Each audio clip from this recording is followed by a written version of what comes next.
Toute personne, homme ou femme, toute personne qui se dit Ahmadi ne doit pas se contenter d'annoncer qu'il ou qu'elle est Ahmadi pour être un véritable Ahmadi. Il ne suffit pas d'annoncer pour être Ahmadi qu'il ou elle a accepté le Messie promis alayhi salam. Le Messie promis alayhi salam a présenté plusieurs conditions à respecter pour être un véritable Ahmadi. Il nous a imposé certaines responsabilités. Il a tiré notre attention vers certains devoirs. Il a déclaré que si vous respectez ces préceptes, si vous assumez ces responsabilités, c'est là que, dans la réalité, vous serez compté comme un membre de ma Jamaat. Ainsi donc, pour être un Ahmadi, il ne suffit pas d'apporter des changements dans sa doctrine, dans ses croyances.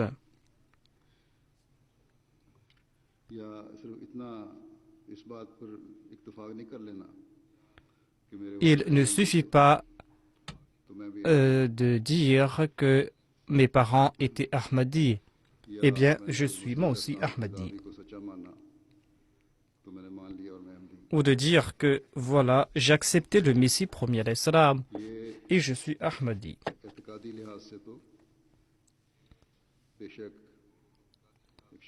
Ainsi donc, d'un point de vue de la doctrine, de la croyance, on est Ahmadi. Cependant,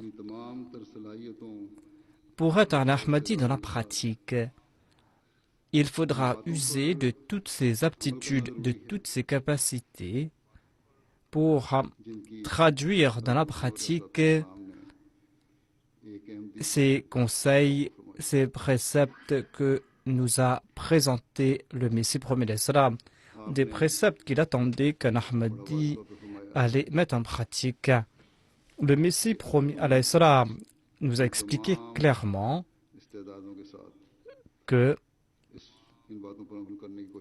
si vous usez de toutes vos aptitudes pour mettre en pratique, si vous n'usez pas de toutes vos aptitudes pour mettre en pratique ces préceptes, eh bien, se dire Ahmadi sera une simple déclaration, une déclaration faite du bout des lèvres.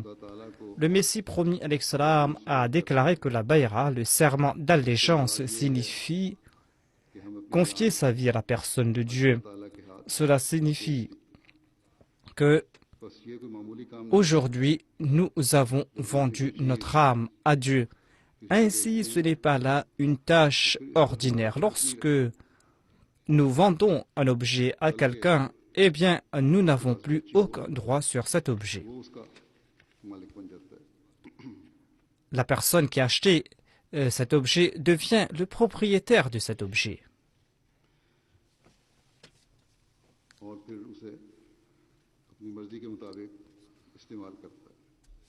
Et ainsi donc, cette personne ou le nouveau propriétaire pourra utiliser cet objet comme bon il lui semble. Ainsi donc, voilà l'état par lequel nous devons passer.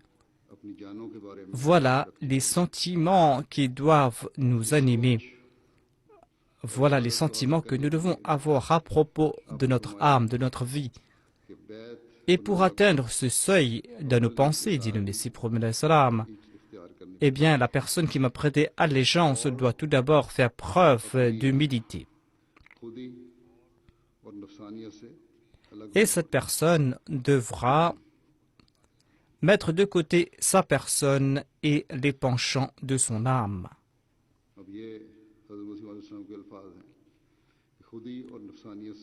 Ainsi donc, ce sont là les paroles du Messie promis alayhi salam. Mettre de côté sa personne, mettre de côté ses penchants égoïstes. Certaines personnes passent par un tel état d'égoïsme ou d'égocentrisme que lorsqu'un titulaire de poste est en colère contre un autre, eh bien, en dépit de ma présence dans un pays, dans un endroit, eh bien, ces personnes ne se sont pas présentées ou cette personne ne s'est pas présentée pour la prière parce que il n'avait pas de bonne relation avec un autre titulaire de poste. Ainsi donc, l'ego a-t-elle pris une ampleur que certes il dit avoir prêté allégeance au maître du calife, mais il n'a pas respecté ce serment. Le Messie premier alayhi salam déclare que si vous m'avez prêté allégeance, eh bien mettez de côté votre ego. C'est là, dit le Messie premier alayhi salam, c'est là que vous allez pouvoir vous épanouir. Mais quant à celui qui laisse épanouir son ego tout en me prêtant allégeance, eh bien celui-là ne va pas profiter de mes faveurs. Cette personne va vous rencontrer avec un grand respect, mais en raison de ses animosités, cette personne ne va pas se soucier de la présence du calife et qu'il doit prier derrière le calife et qu'il ne doit pas venir dans une mosquée à cause d'un titulaire de poste alors qu'il est lui-même un des responsables. Si tel est notre état, eh bien, il ne sera d'aucun avantage pour d'être un Ahmadi. Vendre sa vie signifie mettre de côté son ego. Cela signifie faire preuve d'humilité, de modestie. Cela signifie se départir de son égoïsme et de ses penchants égoïstes, de ne rien posséder et de tout confier à la personne de Dieu et de s'accorder aux préceptes de Dieu. Lorsqu'on va passer par cet état, eh bien, c'est pas que Dieu va nous abandonner. Lorsqu'on passe par cet état, lorsqu'on a offert sa vie pour Dieu, eh bien, Allah valorise une telle vie. Et Allah va toujours protéger cette vie, quelle que soit la situation. Le Messie promis alayhi salam a déclaré que si, au moment de me prêter allégeance, vos actions contredisent la promesse que vous êtes en train de faire, eh bien, vous allez constater qu'il y aura là une grande contradiction entre vos propos et vos actions. Si il y aura cette contradiction entre vous et Dieu, eh bien Dieu va se séparer de vous. Il a déclaré, c'est pour cette raison que vous devez toujours juger vos œuvres et vos paroles. Est-ce que vous avez apporté en vous un tel changement, en sorte que votre cœur devient le trône de Dieu? Est-ce que vous êtes sous l'ombre de la protection divine? À maintes reprises, dit le Messie premier salam, à maintes reprises, j'ai dit à ma Jamaat que vous ne devez pas vous contenter de ce serment d'allégeance tant que vous n'allez pas comprendre l'essence de cette bayra, vous n'aurez pas le salut. Je vous prodigue ce conseil à maintes et maintes reprises, purifiez-vous à l'instar de ces compagnons qui se sont transformés. Regardez les compagnons. Regardez les changements qu'ils ont apportés en leur personne pendant des vies où ils ont abandonné l'animosité de plusieurs générations. Ils ont abandonné cette animosité pour transformer cela en fraternité. Et c'est pas qu'ils ont cessé de venir à la mosquée pour une broutille qui n'a duré que quelques minutes. Ils ont vendu leur vie, ces compagnons. Eux qui étaient des ignares se sont transformés en personnes des plus instruites. Et ces personnes cultivées se sont transformées en hommes de Dieu. Ces personnes ont accepté cela de tout cœur, à savoir qu'à partir d'aujourd'hui, nous n'allons rien posséder, nous allons tout confier à la personne de Dieu. Lorsqu'ils se sont détournés du shirk, eh bien, ces compagnons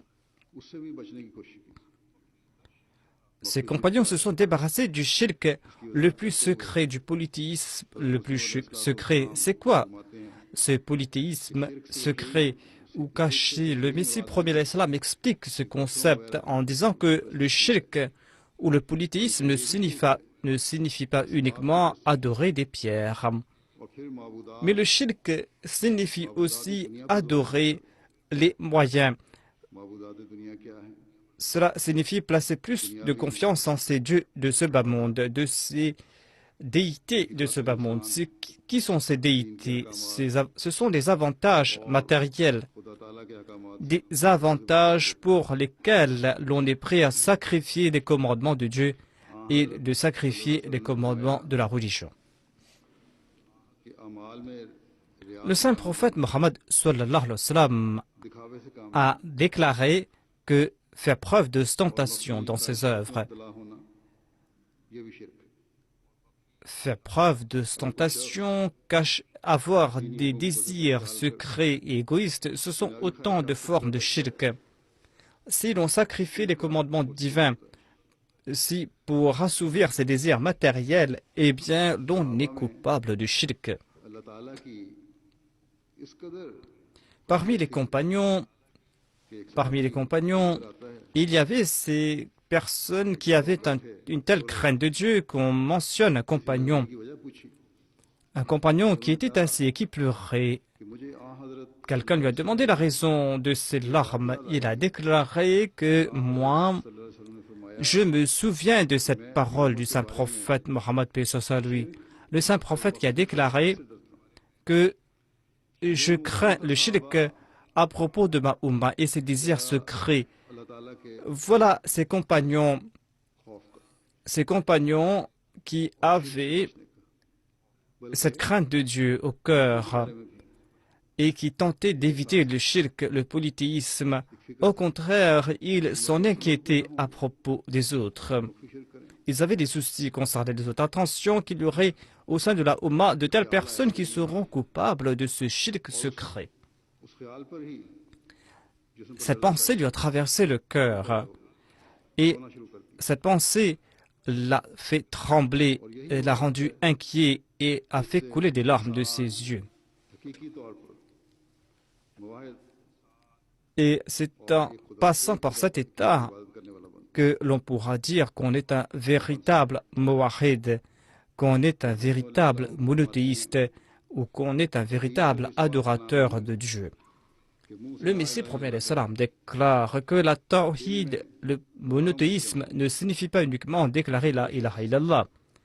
Alors que l'on nourrit dans son cœur des milliers d'idoles, de fétiches, celui qui considère son travail, ses subterfuges et ses plans comme plus grand que Dieu, ou celui qui place une grande confiance en autrui, confiance qu'il aurait dû placer en la personne de Dieu, celui qui accorde à son nafs, à son ego, l'honneur qui revient à Dieu. Eh bien, dans tous ces cas, celui-là, auprès de Dieu, est un adorateur des idoles, il est un idolâtre. Toute chose, toute parole, toute action, à qui on accorde la grandeur qui revient à Dieu, eh bien cette parole, cette action, cette chose est une idole aux yeux d'Allah. Sachez que la véritable tawhid, cette tawhid que Dieu désire de notre part, cette tawhid qui nous accorde le salut, cette tawhid, ce monothéisme, signifie ne pas associer personne à Dieu, que ce soit une idole, que ce soit un être humain, que ce soit le soleil ou la lune, ou que ce soit son ego, son nafs ou ses plans, ou ses subterfuges et ses complots. Il ne faut pas associer ces choses à Dieu. Il ne faut pas considérer autre personne que Dieu comme pourvoyeur. Il ne faut pas considérer une autre personne comme quelqu'un qui peut nous honorer, qui peut nous humilier, à part la personne de Dieu. C'est Dieu lui-même qui pourra nous honorer et nous humilier ou nous honorer. Il ne faut pas croire que notre honneur et notre humiliation sont liés avec un tel hormis la personne de Dieu. C'est en Dieu qu'on doit placer sa confiance. Ainsi donc, ce sont là les conditions fondamentales de l'islam. C'est ainsi que ce sont les conditions fondamentales pour être un Ahmadi. Quelqu'un m'a dit que certains ou certaines personnes ou des personnes accordent un tel statut au calife, que cela atteint le seuil du polythéisme. Qu'il soit clair et net que le Messie promis à l'Islam est venu en s'étant asservi au saint prophète, paix soit lui, il était venu mettre fin au polythéisme, au shirk. Ainsi, il est impossible que son véritable califat puisse attiser le shirk, le polythéisme. Le califat, sachez-le, a pour œuvre, a pour but de mettre fin au shirk et d'établir la tawhid. C'est la première mission du califat. Et pour sa mission, le califat est venu parachever la mission du Messie promis l'Islam. Si quelqu'un pense que la manière, le respect que quelqu'un a pour le calife ressemble au shirk, eh bien, cette personne qui voit cela doit se demander s'il n'a pas des doutes sur autrui, sur la personne qui montre un tel respect à l'égard du califat. S'il a des doutes, eh bien, on doit s'en débarrasser de ces doutes, de ces suspicions. Si jamais, dans la réalité, vous avez vu que ce respect a atteint le polythéisme ou le stade de polythéisme, ou que certains ont l'impression que, na'udhu min dhalik, le calife de l'époque où on accorde un tel respect au calife que cela revient au shirk, eh bien, ces personnes doivent faire l'istighfar et doivent prendre des précautions. Je n'aime pas pareille action et jamais je n'ai aimé pareille action. Et ni les califes qui m'ont précédé ont eu de telles pensées, ni les califes de l'avenir. C'est-à-dire que leur être, leur personne a quelque importance. Certes, il faudra maintenir le respect du califat et le calife est responsable de maintenir ce respect et il va le faire. Il va le faire, il va maintenir ce respect, il va préserver ce respect pour le califat, tout simplement parce qu'en accord aux promesses de Dieu et en accord aux promesses et aux prophéties du saint prophète Mohammed paix soit lui, le califat va répandre le tawhid dans le monde et va mettre fin au shirk dans le monde. Ainsi, certaines personnes qui ont de telles pensées en raison de leur manque de connaissances, en raison de leur naïveté, eh bien, ces personnes doivent se débarrasser de telles pensées.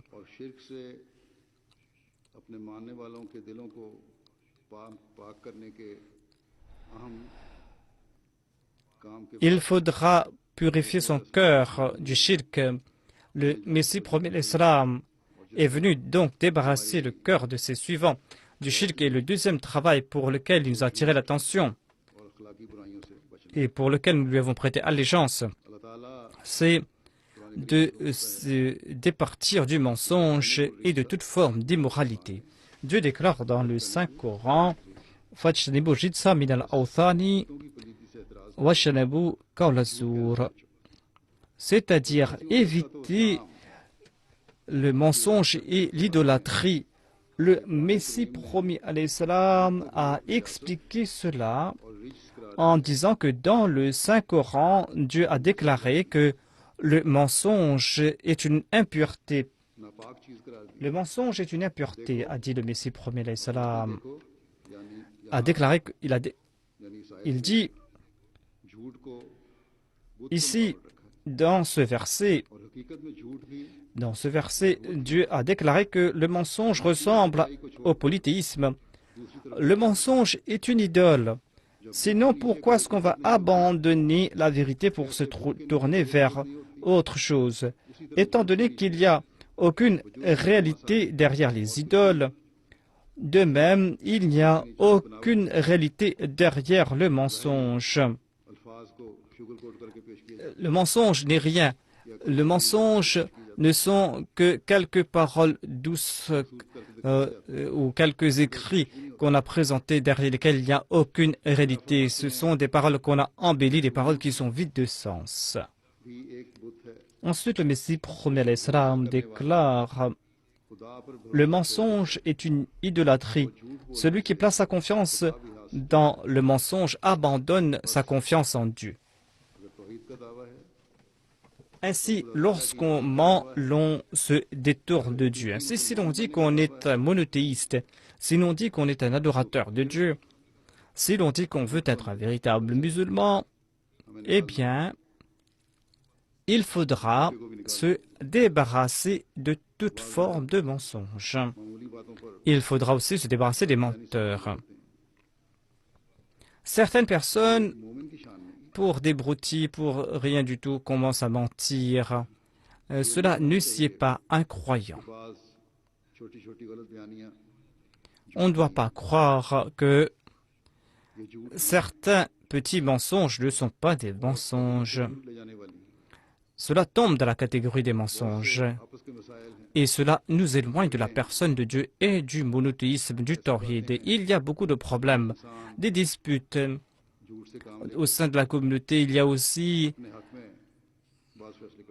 des cas où les gens usent de mensonges pour tenter d'avoir gain de cause lors des différends. Le saint prophète Mohammed lui nous avait averti concernant le mensonge.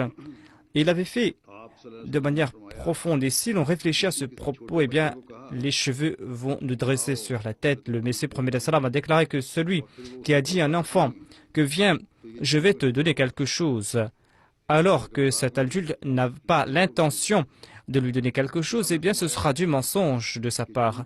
Ainsi, même en plaisantant, en mentant, en plaisantant, ce sera du mensonge. Il a déclaré que le mensonge nous mène vers les péchés, l'immoralité, et l'immoralité vers le feu de l'enfer. L'immoralité signifie s'éloigner loin de la vérité et être un fier pécheur. Ainsi donc, nous devrons à tout instant accomplir notre analyse de conscience. Nous devons voir jusqu'à quel point nous avons atteint le sommet dans le domaine de la vérité. Est-ce que nous avons atteint le seuil requis par le saint prophète Mohammed paix soit lui?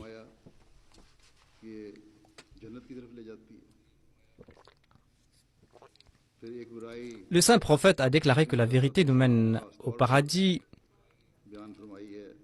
Il y a un autre mal vers lequel le Messie promet salam a attiré notre attention et il a demandé à ses disciples d'éviter ce mal. Il leur a prodigué des conseils importants à ce sujet et cela fait partie des conditions de la bayra, du serment d'allégeance. Cela signifie l'adultère. Eh bien, l'adultère ne signifie pas commettre l'adultère physiquement. Cela ne signifie pas uniquement avoir des relations sexuelles illicites. Il a déclaré que Allah a déclaré Wala taqrabu zina. C'est-à-dire ne vous rapprochez même pas de l'adultère, c'est-à-dire éviter ces relations, ces rencontres, éviter de telles situations qui puissent faire naître en vos cœurs des pensées qui vous mènent vers l'adultère. Cela ne veut pas dire l'accomplir de la pratique, mais de vous rapprocher dans vos pensées. Évitez ces voies qui peuvent vous mener vers ce péché. Évitez toutes les possibilités, tous ces dangers, les moindres situations qui peuvent vous mener vers l'adultère. Aujourd'hui, il y a la télévision, il y a l'Internet, il y a ces films indécents, immondes, qui nous incitent à commettre l'adultère. Ainsi donc, il faudra éviter de telles situations. C'est là une tâche qui incombe à tout Ahmadi. Nombre de foyers sont victimes de disputes. Nombre de foyers sont en train de se briser ou se sont brisés d'ailleurs en raison de cela. C'est-à-dire que le mari passe son temps à regarder des films ou passe son temps sur Internet. Et il a des pensées perverses. Il y a nombre de jeunes qui sont partis à la dérive pour ces raisons et sont dans des mauvaises compagnies parce qu'ils regardent des films indécents. Ils ont l'habitude de les regarder, ces films. Cette société dit civilisée, et cette société pense que cela est un signe d'ouverture d'esprit, mais nous devons, quant à nous, nous protéger de ces mots. Aujourd'hui, ces mêmes personnes disent que voilà, ce sont des choses qui créent des difficultés. Par exemple, ils disent que voilà, la pornographie mène vers l'adultère, vers la violence domestique, et cela crée des relations illicites. Et cela pousse des gens à nuire à des enfants. Tout cela en raison de ces films immondes et indécents. Le Messie, promet l'Islam, dit qu'il faut se débarrasser même de ses pensées. Voilà, tout cela c'est prouvé. C'est-à-dire qu'en regardant toutes ces choses, en regardant ces films immondes, eh bien, l'on est enclin à commettre ces actions immondes. Les Ahmadis, en particulier, doivent éviter ce mal. Pour être un véritable Ahmadi, le Messie, promet l'Islam, nous demande d'éviter toute forme de cruauté. Il a attiré notre attention en particulier à cet égard. Il a déclaré que si vous dites être un membre de ma communauté de m'avoir prêté allégeance, eh bien, vous devez éviter toute pensée qui peuvent vous pousser à commettre des actes de cruauté, à nuire à autrui. On a posé une question, Messie prophète salam, quel est le plus grand crime? Le Messie prophète salam a déclaré que le plus grand crime, c'est qu'une personne prenne un empan de terre qui appartient à son frère. Même un caillou de cette terre qu'on peut prendre entre deux doigts, ce caillou qu'il a pris illicitement, qui appartient à son frère, eh bien, sous ce caillou, toute la terre qu'il y a sous ce caillou va se transformer en joug qu'il va devoir porter au cou lorsqu'on va lui demander des comptes dans l'au-delà. C'est-à-dire que cela va se transformer en guirlande et qu'il va porter au cou toute la terre qui se trouve sous ce seul caillou. Il y a la terre, eh bien, il y a plusieurs niveaux. Eh bien, l'on peut imaginer quel est le poids qu'il va devoir porter. Ce sera là un très grand châtiment qu'on ne pourra même pas imaginer. Ainsi donc, prendre les droits d'autrui est un très grand crime. Nous évoquons les beautés de l'islam lorsque nous parlons aux non-musulmans. Nous disons aussi que l'islam nous demande de respecter les droits d'autrui et ses enseignements sont des plus sublimes. On n'en trouve nulle part ailleurs. L'islam nous demande de nous acquitter de nos devoirs envers aux autres. Voilà, ce sont des grandes paroles que nous disons aux autres non-musulmans. Mais nos actions à nous, si nos actions nous contredisent ces déclarations, nous serons de grands pécheurs, nous serons des menteurs. Ainsi, il faudra que tout Ahmadi examine cette situation en profondeur. Chacune de nos actions doit être en accord à nos enseignements. Si nos actions sont en accord à nos préceptes, eh bien, nous aurons un effet positif sur les autres. Le Messie promet l'Islam a fixé une norme et comme il a déclaré, il ne faut même pas laisser traverser dans le cœur une pensée à nuire à autrui. Loin de nuire à autrui, il ne faut même pas avoir l'intention de nuire à autrui. Ensuite, le croyant doit aussi adorer Dieu. C'est là une autre condition qu'il doit respecter. Voir Allah a déclaré que le but de la création de l'homme, c'est son adoration. Le Messie premier l'Islam a déclaré « Ô vous qui habitez ou vous qui dites être membre de ma Jamaat, ou vous qui êtes dites membre de ma Jamaat, au ciel vous serez comptés comme les membres de ma Jamaat lorsque vous allez marcher sur les voies de la taqwa. Ainsi donc, accomplissez vos 5 prières quotidiennes avec crainte et concentration, comme si vous êtes en train de voir la personne de Dieu. Ensuite, il a déclaré la salat est une obligation qui incombe à tout musulman. Dans un hadith, il est dit que quelques personnes étaient venues voir le saint prophète et ont embrassé l'islam. Ils ont dit au saint prophète, au prophète d'Allah, sallallahu alayhi wa sallam, au prophète d'Allah, eh bien, donnez-nous le droit de ne pas accomplir la salat. Nous faisons du commerce, nous avons aussi des animaux, nous ne pouvons pas accomplir 5 prières quotidiennes. Nous travaillons à l'extérieur, eh bien, nos vêtements sont sales parce que nous faisons paître des animaux. Et ensuite, nous n'avons pas l'occasion, en raison de nos occupations, de prier 5 fois par jour. Donc, donnez-nous une concession. Le saint prophète, paix soit sur lui, a déclaré, s'il n'y a pas de salat, eh bien, il n'y aura rien. Il n'y a pas de religion s'il n'y a pas de salat. Il a déclaré que signifie la salat.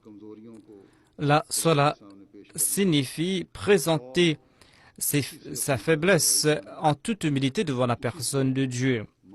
Cela signifie demander tout à la personne de Dieu. Cela signifie tout demander à Dieu. Il a déclaré l'amour pour Dieu, la crainte de Dieu, le souvenir de Dieu. Ce sont autant de choses qui doivent nous éclairer, qui doivent allumer nos cœurs. Voilà ce que signifie la salat. Voilà ce que signifie la religion, la foi. Celui qui veut se débarrasser de la salat, eh bien celui-là, il n'a rien fait. Il ressemble à des animaux, celui-là. Il mange et boit et dort comme un animal. Cela n'est point la religion. C'est là les qualités d'un kuffar.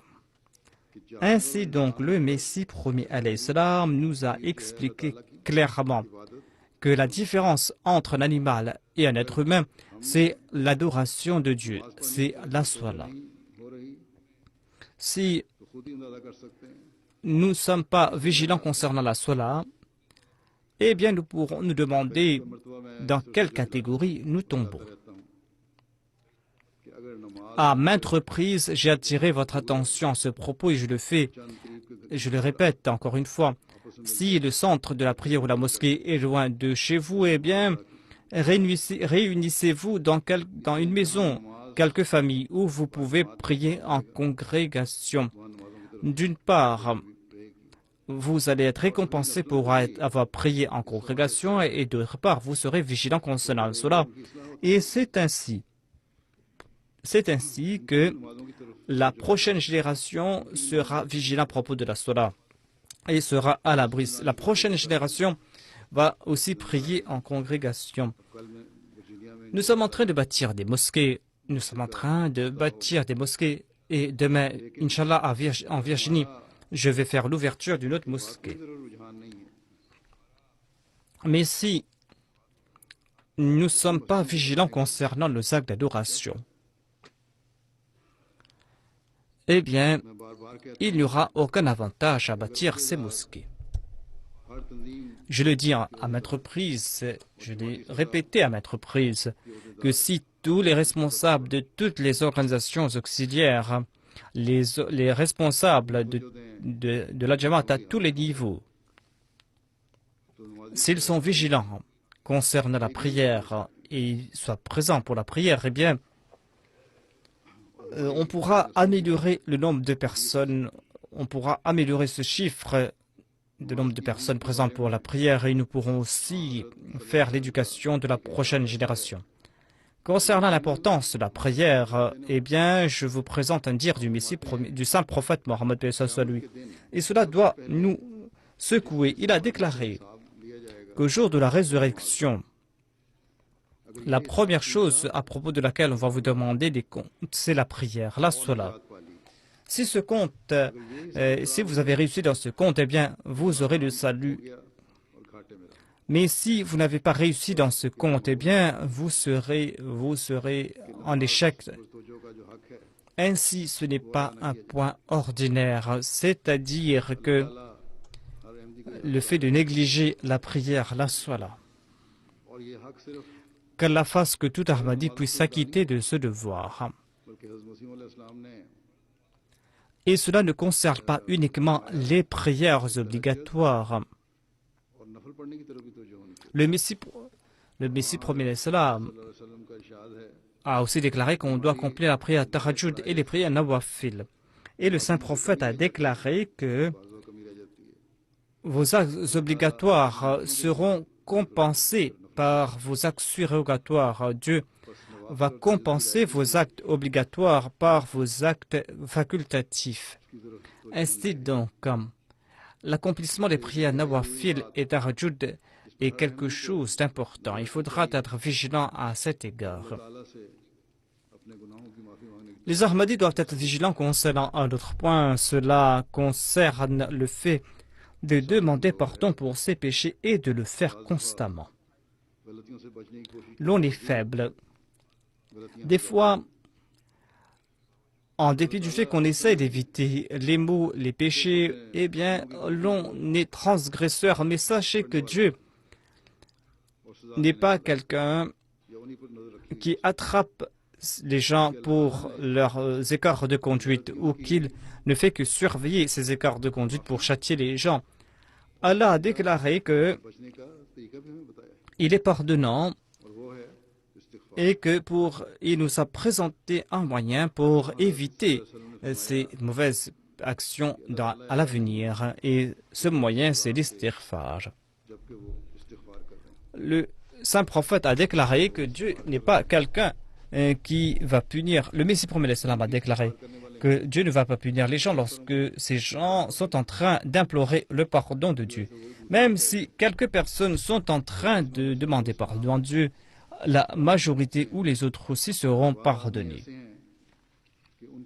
Le Messie premier déclare à ce propos, il y a certains qui ignorent c'est quoi le péché, il y a d'autres il y a certains qui savent c'est quoi la transgression, d'autres ignorent tout de la transgression.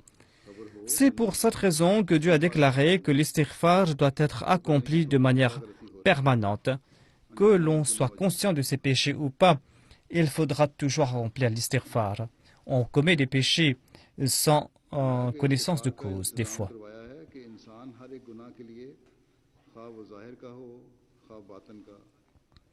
Afin que l'on ne commet pas qu'on ait commis des péchés ouvertement ou secrètement, consciemment ou inconsciemment, que l'on ait commis ces péchés par sa main, ses pieds, sa langue, ses oreilles, son nez, ses yeux, eh bien, l'on doit demander pardon pour tous les péchés, tout péché commis par tous les membres de son corps. Ces transgressions se transforment en péché, c'est pour cette raison qu'il faudra accomplir l'istighfar.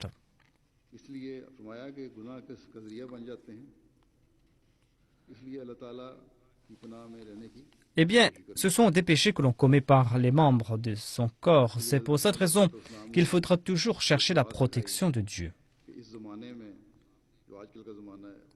Le Messie premier nous a enseigné cette prière. Il a déclaré, il faudra répéter cette prière du Saint-Coran. Cette prière qui se lit ainsi, Rabbana zalamna anfusana wa illam taghfir lana wa tarhamna lanakunanna minal khasirin. C'est-à-dire, ô Allah, nous avons nui à nos âmes. Si tu ne nous pardonnes pas, si tu ne nous fais pas miséricorde, nous serons parmi les perdants. Rabbana zalamna anfusana wa illam taghfir lana wa tarhamna lanakunanna minal khasirin. Le Messie premier salam déclare, lorsqu'on demande la force de la part de Dieu, c'est-à-dire lorsqu'on accomplit l'istighfar, eh bien, l'on sera aidé par l'Esprit Saint. L'Esprit Saint va nous débarrasser de nos faiblesses. Ensuite, le Messie, prophète d'Islam, a aussi demandé à ses disciples de respecter une autre condition, de s'acquitter de leur devoir envers autrui et de faire en sorte qu'ils ne nuisent à aucune créature de Dieu. Le Messie prophète d'Islam nous a demandé de jauger nos sentiments. Il déclare à ce propos: avez-vous la crainte de Dieu au cœur? Et en résultat, est-ce que vous avez de la sympathie à l'égard des créatures de Dieu?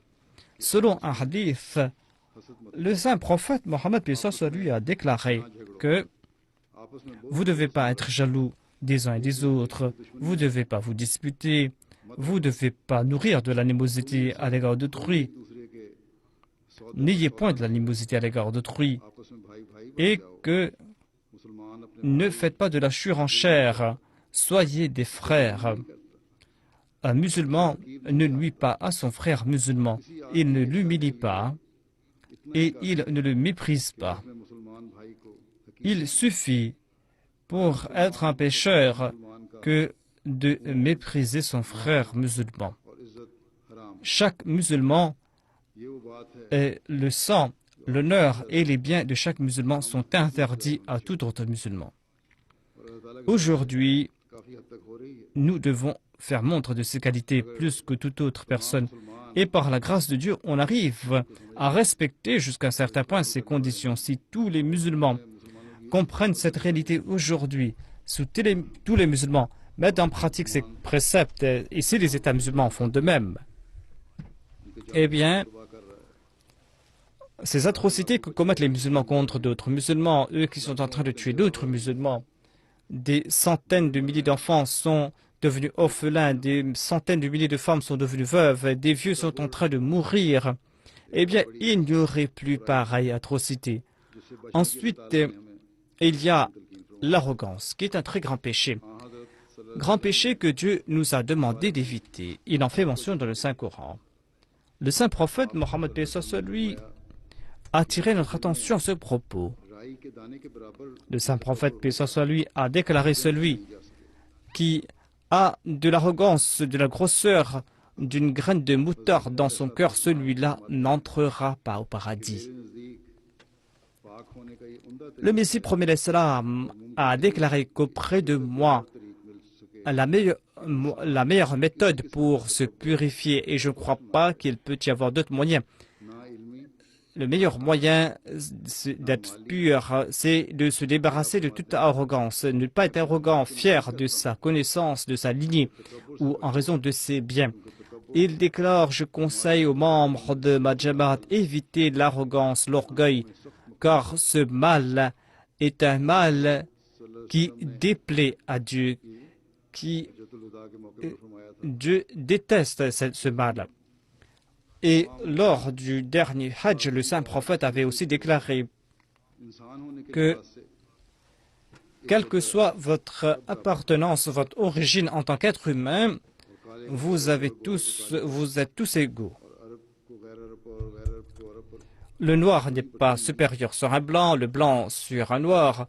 Le non-arabe n'est pas supérieur à un arabe, l'arabe n'est pas supérieur au non-arabe. Ainsi donc, c'est là une leçon d'humilité que nous a donné le saint prophète, paix soit lui, c'est-à-dire d'éviter l'orgueil, la fierté, l'arrogance. Et chacun d'entre nous doit mettre cela en pratique. Dans le monde non musulman, on fait ces différences entre les blancs et les noirs, et certains disent aujourd'hui, certains leaders blancs disent que les blancs, la race blanche plutôt, est supérieure en termes de capacité intellectuelle que les autres races ou la race noire. C'est là de l'arrogance. Tout Ahmadi doit éviter cela. À 2 reprises, dans des rencontres avec les filles ici aux États-Unis, certaines jeunes filles m'ont dit que il y a certaines différences raciales au sein de la Jamaat. Si les jeunes ont un soupçon à ce propos, eh bien c'est là très très mauvais. La Lejna, les Khuddam, les Ansar et les organisations au sein de la Jamaat doivent analyser cette situation. Pourquoi est-ce qu'on est en train de poser pareille question? Quelles sont les raisons derrière? S'il y a une certaine réalité derrière, eh bien, il faudra tenter de débarrasser de telles pensées. Il faudra faire l'éducation des membres. Aucune organisation, aucun responsable ne doivent pas être hâtif dans ce domaine. Il ne faut pas dire que voilà qui a dit ceci, qui a dit cela. Au contraire, on doit voir pourquoi est-ce que cela est vrai ou pas.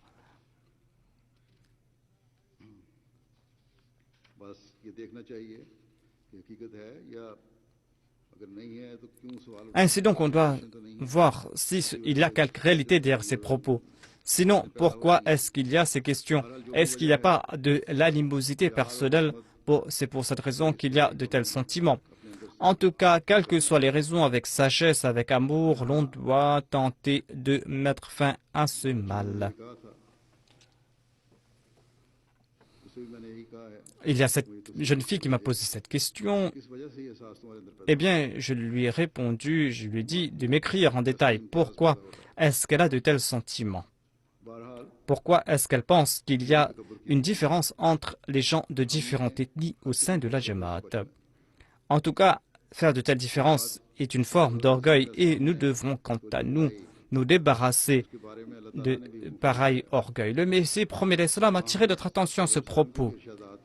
Et Dieu nous a donné des ordres à ce sujet. Le saint prophète nous a aussi donné des ordres à ce propos. Cela concerne les sacrifices financiers.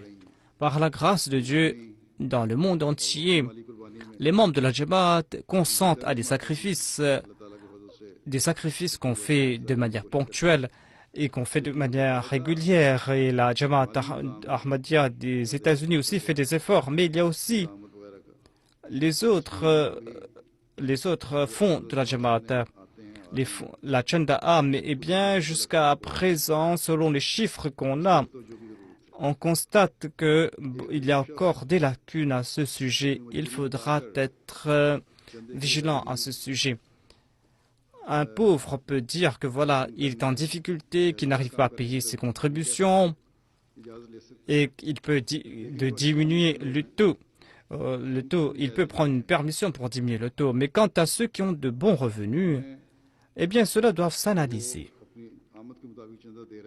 Ils doivent s'analyser et se demander est-ce qu'ils sont en train de contribuer à la mesure de leur revenu, ou ils ne doivent pas agir comme ils le font pour leurs impôts et qui commencent à couper leurs revenus pour payer moins d'impôts parce que cette contribution financière au sein de la Jamaat concerne la personne de Dieu.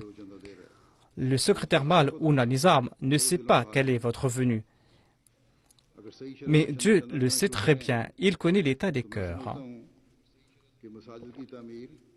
Si vous commencez à contribuer selon les taux prescrits, eh bien, je pense que nous aurons... ce ne sera pas la peine de faire de lancer d'autres fonds pour la construction des mosquées. Ces contributions vont suffire. C'est pour cette raison que vous devez vous analyser et vous devez analyser votre contribution pour la Chanda'a et présenter votre véritable budget. Je cite des exemples et des nouveaux convertis. Comment, en ayant accepté le Messie premier l'Islam, ils ont apporté en leur personne des changements dans la pratique et ils consentent à de grands sacrifices, ils comprennent le sens du sacrifice et ils adorent Dieu comme il doit être adoré. En dépit de leur pauvreté, eh bien, Dieu leur accorde de l'essence financière. C'est ainsi que ces personnes progressent dans leur foi. Le terme sacrifice en soi, le terme sacrifice signifie sacrifier quelque chose. Le terme sacrifice signifie se mettre en difficulté pour accomplir une tâche. Ici, il faut se mettre en difficulté pour combler les besoins de la religion de Dieu.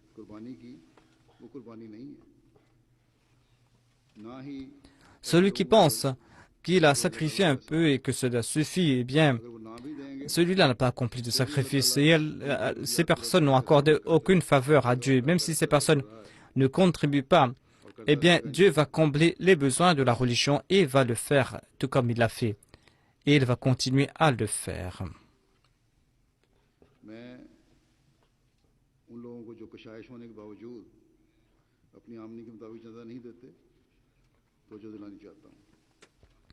Je m'adresse à ceux qui sont dans l'aisance mais qui ne contribuent pas selon les taux prescrits. Eh bien, je m'adresse à eux et je leur dis de le faire comme ils doivent le faire afin de mériter les faveurs divines. Le dernier point vers lequel je vais vous adresser aujourd'hui concerne l'obéissance. D'un nombre de versets dans le Saint-Coran, Dieu déclare qu'il faut obéir à Allah et son prophète et d'obéir les ulil amr.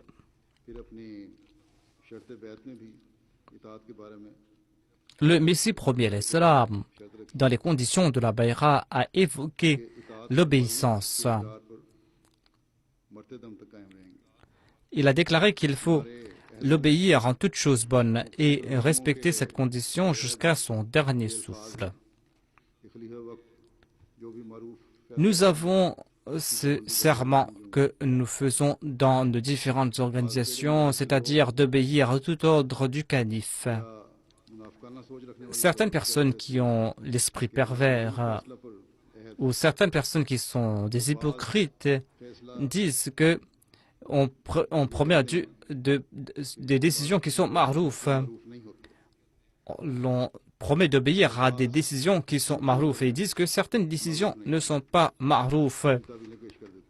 Ou selon eux, ces décisions ne respectent pas les conditions de marouf et ils présentent leurs propres conclusions. Voilà les pensées que certains ont en ce bas monde. Peut-être qu'ils ne sont que quelques-uns de ces personnes. Parmi des centaines de milliers, il y aura peut-être un seul. Mais il faudra se débarrasser de ces pensées parce que ces personnes sont en train d'empoisonner les esprits des jeunes. Si l'on commence à définir soi-même c'est quoi une décision dite marouf, eh bien il n'y aura plus d'unité au sein de la Jamaat. Ainsi, l'on va commencer à débattre du fait que signifie marouf et qu'est-ce qui n'est pas marouf. Le premier calife a expliqué cela. Il a déclaré qu'il y a une autre erreur qui concerne l'obéissance en toute chose dite ma'rouf, toute décision ma'rouf. Il a déclaré ce que nous n'acceptons pas comme ma'rouf, eh bien nous n'allons pas obéir en cela. Voilà ce que disent certains. Le premier calife déclare que ce terme a été utilisé pour le saint prophète dans le Saint-Coran. Il est dit dans le Saint-Coran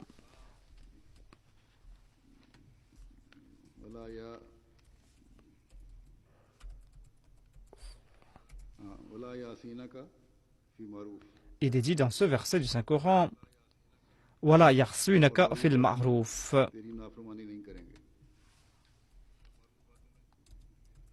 C'est-à-dire qu'ils ne vont pas te désobéir en toute chose ma'ruf.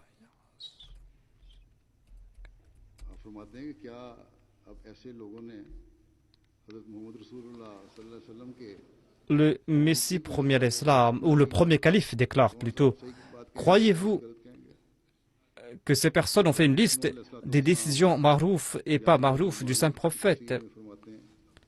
Le Messie premier l'Islam a expliqué ce que signifie Ya'muru bil ma'ruf.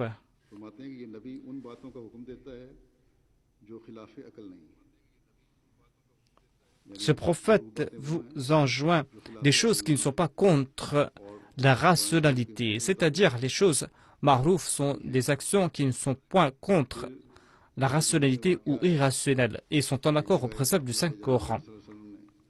Et selon un hadith, il y a un incident. Il est dit que le saint prophète avait envoyé une délégation. Eh bien, en arrivant quelque part, eh bien, les gens ont allumé, les membres de cette délégation allumé un feu. Eh bien, le chef de la délégation, en plaisantant, a déclaré que si je vous demande de sauter dans ce feu, est-ce que vous allez le faire? Il avait dit en plaisantant. Certains ont dit que non, c'est tout à fait faux parce que c'est du suicide. D'autres ont dit que non, il faudra obéir à l'amir. En tout cas, il a dit que je plaisantais. et l'affaire s'est arrêtée là. Mais en arrivant à Médine, on a rapporté cet incident au saint prophète. Le saint prophète a déclaré que c'est cet amir qui vous dit de désobéir à Dieu et à son prophète, eh bien, vous ne devez pas l'obéir. Voilà donc la définition de Ma'rouf, c'est-à-dire, s'il y a une chose qui est contraire aux ordres d'Allah et de son prophète, eh bien, cela est pas Ma'rouf. Mais si tout ordre est en accord au commandement de Dieu et de son prophète, cette action, cet ordre est Ma'rouf. Ainsi donc, l'on a compris c'est quoi Ma'rouf. Cette action, cet ordre Ma'rouf que l'on doit obéir, cela signifie respecter les ordres de Dieu et de son prophète. Ainsi, tant que le califat véritable sera là et en accord aux prophéties du saint prophète, ce califat va perdurer. Eh bien, jamais ce califat va donner des ordres qui soient contraires aux préceptes de Dieu et du saint prophète. Il va toujours suivre les préceptes du Saint-Coran et la sunna du saint prophète, paix soit sur lui.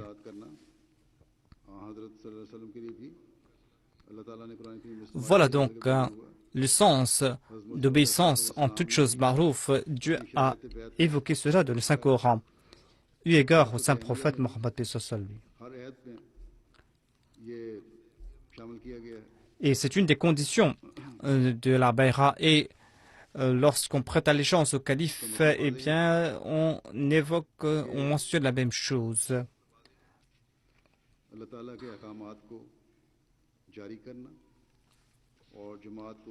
C'est-à-dire que le califat est là pour perpétuer les commandements de Dieu. Il va encourager les membres de la Jamaat à respecter ces commandements divins. Et que toute personne qui se considère membre de la Jamaat a pour devoir de respecter cet engagement et d'obéir à toute directive donnée par le calife qui concerne la Jamaat.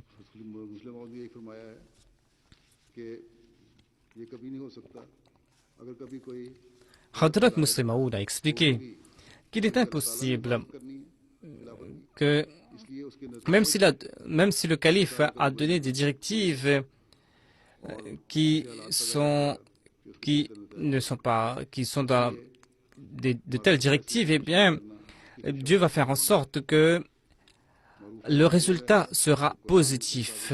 Ainsi donc, personne ne peut définir c'est quoi la décision Ma'rouf. Toute décision Ma'rouf est une décision qui est en accord à la sunna, au Saint-Coran et à la pratique du Saint-Prophète et au hadith. Voilà ce que nous a enseigné le Messie prophète l'Islam, le Hakam et le Adl. C'est par ce moyen que l'on pourra préserver l'unité au sein de la Jamaat. Et le Messie prophète l'Islam a été suscité pour cette tâche, pour créer cette unité.